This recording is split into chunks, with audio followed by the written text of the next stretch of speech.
Claire Heureuse Bonheur, épouse de Jean-Jacques Dessalines, est l'une de ces figures d'exception. Femme d'une compassion inégalée, elle a soigné, nourri et protégé les blessés et les affamés, qu'ils soient alliés ou ennemis, refusant de voir la guerre anéantir l'humanité de ceux qui la traversent. Cette femme courageuse qui impose la clémence même au général le plus redouté est bien plus qu'une impératrice. Elle est une pionnière, une bâtisseuse d'espoir dans un monde de feu. Découvrez le récit bouleversant de cette femme exceptionnelle, symbole d'humanité dans le tumulte d'une époque sans merci.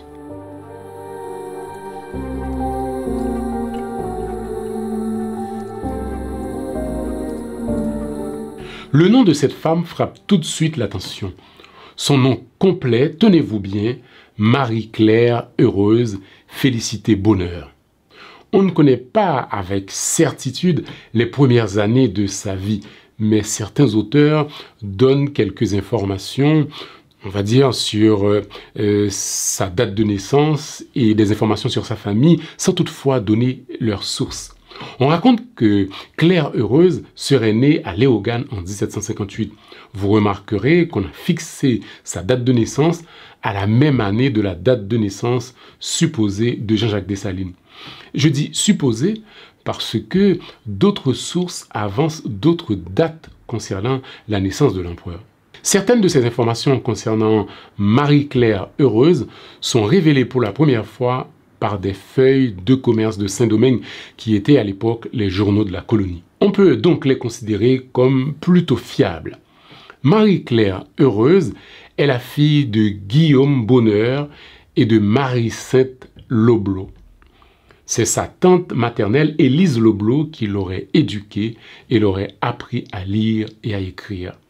Cette tante était elle-même gouvernante dans un ordre religieux à Léogane. Très jeune, Marie-Claire Heureuse Bonheur épouse un certain Pierre Lunique jusqu'en 1795 où son mari meurt. Elle devient ainsi veuve et le couple n'avait pas d'enfant. Mais on ne sait pas avec certitude si elle était née dans l'esclavage ou dans une famille d'affranchis, ou aurait-elle été affranchie par ce premier mariage. Les sources fiables et sérieuses manquent à ce sujet. C'est à partir de sa rencontre avec Dessalines qu'on dispose véritablement davantage d'informations solides et sourcées sur sa vie et l'immense rôle qu'elle a joué non seulement aux côtés de Jean-Jacques Dessalines, mais surtout aux côtés de ceux qui souffrent pendant la guerre de l'indépendance. Marie-Claire Heureuse rencontre Dessalines dans des circonstances particulières. C'est dans la ville de Jacmel, en feu, que Dessalines fait sa connaissance. Quand Dessalines la voit pour la première fois sur un champ de bataille, en train de soigner les blessés, il était, on va dire, tout de suite impressionné par le courage et la dévotion de cette femme quelque peu singulière, qui essaie de réparer les dégâts causés par la guerre sur les corps des hommes. Dessalines tombe immédiatement amoureux d'elle. Marie-Claire Heureuse Bonheur était une femme sensible qui soignait les blessés et faisait du bien autour d'elle. Tout le contraire du général Jacques Dessalines, homme de pouvoir qui menait le destin de tout un peuple. Dessalines voulait à tout prix l'épouser et elle accepte à une condition. Elle lui dit alors: « Je vais être à vous, je vais être votre sœur, votre femme, vous appartenir aussi longtemps que Dieu le voudra. Mais je mets une condition au mariage. Laissez-moi secourir les Jacméliens assiégés, laissez-moi donner un peu de nourriture aux enfants, aux vieillards, aux femmes et à tous ceux qui meurent de faim là-bas. » À ce moment-là, Jacmel était une ville remplie d'affamés. On faisait la queue devant le quartier général de l'adjudant Pétion, attendant l'heure de la distribution d'un simple morceau de cassave.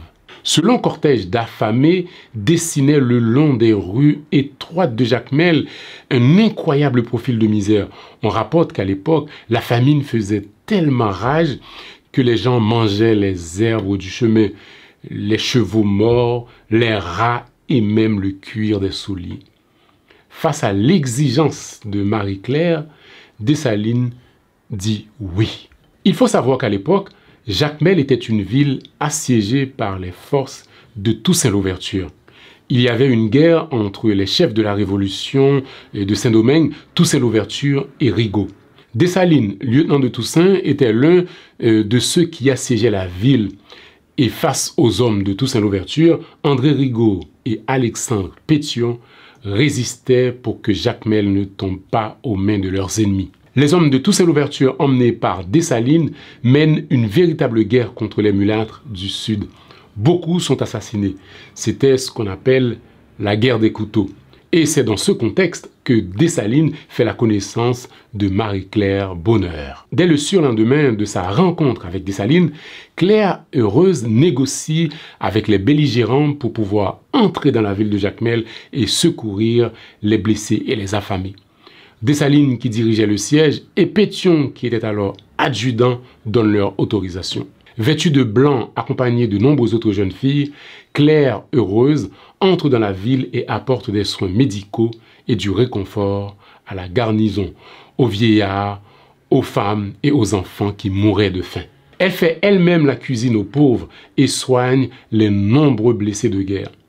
C'est pour cela qu'elle est considérée comme la première infirmière d'Haïti et même peut-être au-delà. On verra ça tout à l'heure. Le 2 avril 1800, elle épouse Jean-Jacques Dessalines.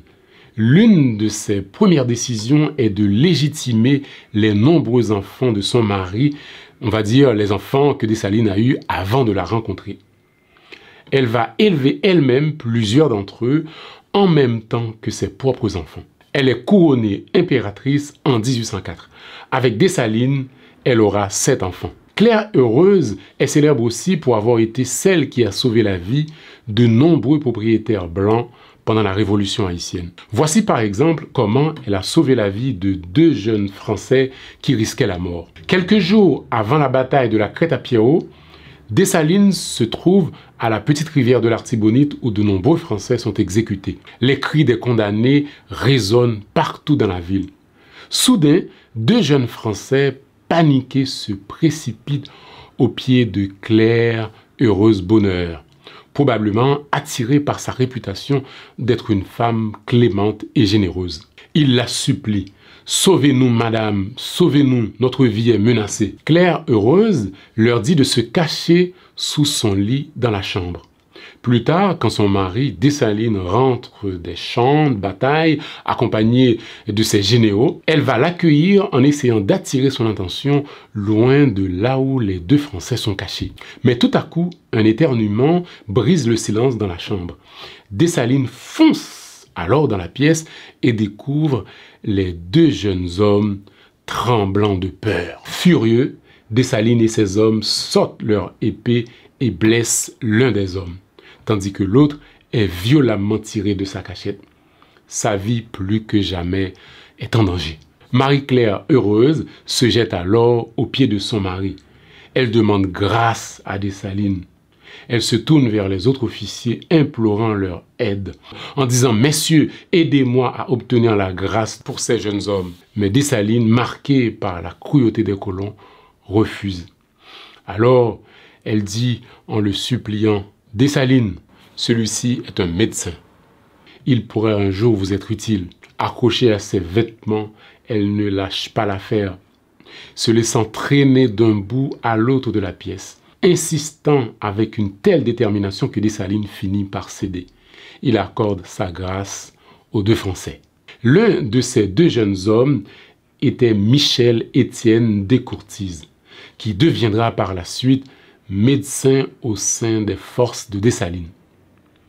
Descourtises sera aussi l'auteur d'ouvrages importants comme le guide du médecin de Saint-Domingue ou encore Flore des Antilles en 8 volumes ou encore Voyage d'un naturaliste en 3 volumes.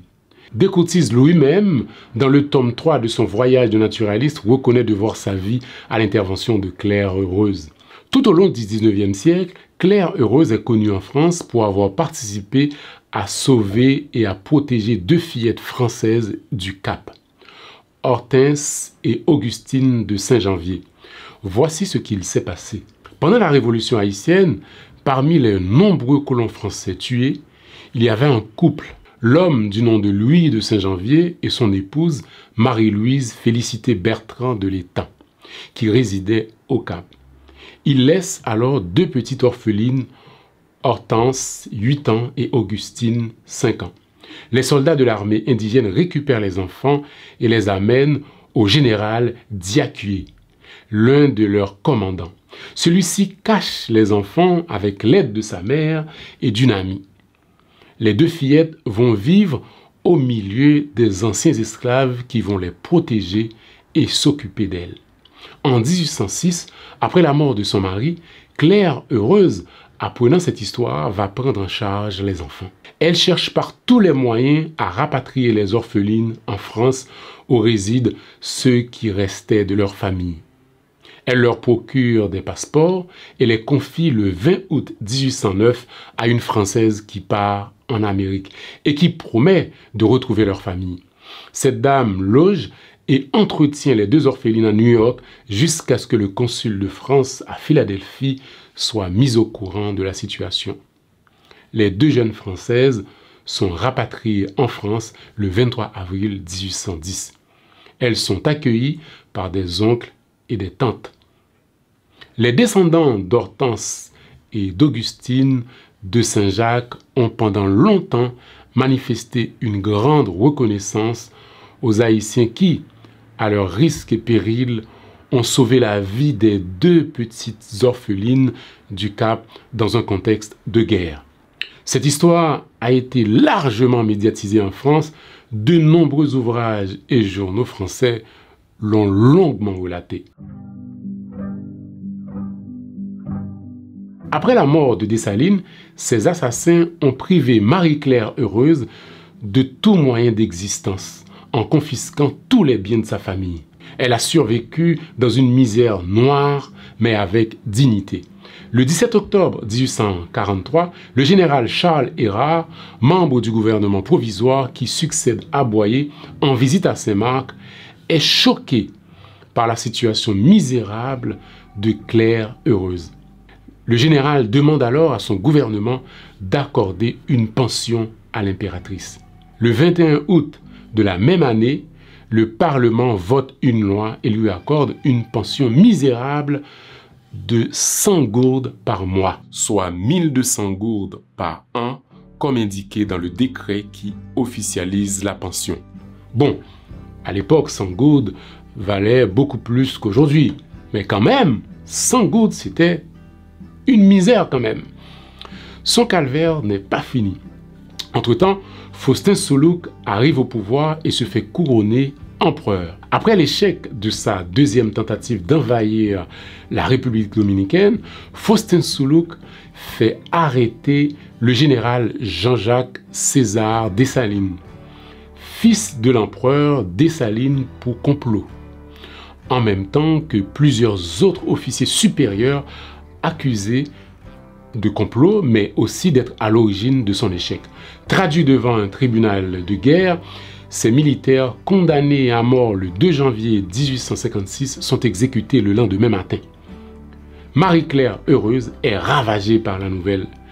Jean-Jacques César Dessalines n'était pas son fils naturel, mais son fils par alliance et le dernier descendant direct de l'empereur Dessalines. Après cet épisode, Faustin Soulouque manifeste le désir de rencontrer l'impératrice, mais Marie-Claire Heureuse refuse catégoriquement. Soulouque, de passage dans la région, lui envoie un messager pour savoir s'il pouvait venir voir l'impératrice chez elle. En guise de réponse, elle ferme toutes les portes de sa maison en signe de refus. Le message était clair et Soulouque retourne dans son palais. Mais Faustin Soulouque ne lâche pas l'affaire. Informé des conditions matérielles misérables dans lesquelles se trouve la veuve de Dessalines, il décide alors de faire un geste pour gagner la sympathie, on va dire, de l'impératrice. Le 22 juin 1857, il fait voter une loi afin d'augmenter la pension de l'impératrice, passant de 100 gourdes à 300 gourdes. Mais c'est sans connaître Claire Heureuse qui méprise Soulouque et sa charité. Elle a non seulement refusé l'offre de Faustin Soulouque, mais elle a aussi refusé de toucher la pension initiale de 100 gourdes, préférant garder sa dignité plutôt que de se faire acheter par les faveurs d'un tyran. Elle accepte son sort et décide de finir dans l'indigence. Et c'est à ce moment-là que l'une de ses petites filles, lorsqu'elle apprend le malheur dans lequel se trouve sa grand-mère, fait le voyage de Gonaïves à Saint-Marc pour venir la voir. Elle la supplie de venir vivre avec elle, ce qu'elle accepte. Un an plus tard, dans la nuit du 8 au 9 août 1858, Claire Heureuse meurt à l'âge de 100 ans. On lui fait de grandes funérailles auxquelles le gouvernement n'a pas pris part. On comprend pourquoi. On l'a dit et on n'insistera jamais assez là-dessus. Claire Heureuse était une femme dévouée à la cause des faibles et des malheureux. Sur le front, elle ne soigne pas seulement ses compatriotes haïtiens, mais aussi l'ennemi. Les soldats français blessés ou atteints de la fièvre jaune pendant la guerre de l'indépendance ont été soignés par elle. On rapporte qu'elle ne portait que des robes simples et de couleur blanche pendant ses missions humanitaires et médicales. Alors, coïncidence ou pas, la couleur blanche est devenue par la suite la couleur des infirmières. Aujourd'hui, c'est la couleur que portent les infirmières. Officiellement, on considère en Occident que c'est la Britannique Florence Nightingale qui est la première infirmière au monde au regard de la médecine moderne. Elle a sauvé des milliers de vies lors de la guerre de Crimée entre 1853 et 1856. Mais avant la Britannique, Claire Heureuse sauvait déjà des vies à Saint-Domingue sur les champs de bataille, presque dans les mêmes conditions. Alors si elle n'est pas considérée comme la première infirmière au monde parce qu'elle ne pratiquait pas la médecine occidentale, elle peut être au moins considérée comme une grande pionnière. 50 ans après la mort de Marie-Claire Heureuse-Bonheur, le comité du centenaire de l'indépendance d'Haïti fait déposer une plaque de marbre blanc sur sa tombe, sur laquelle on peut lire cette inscription. Ici repose Madame Dessalines.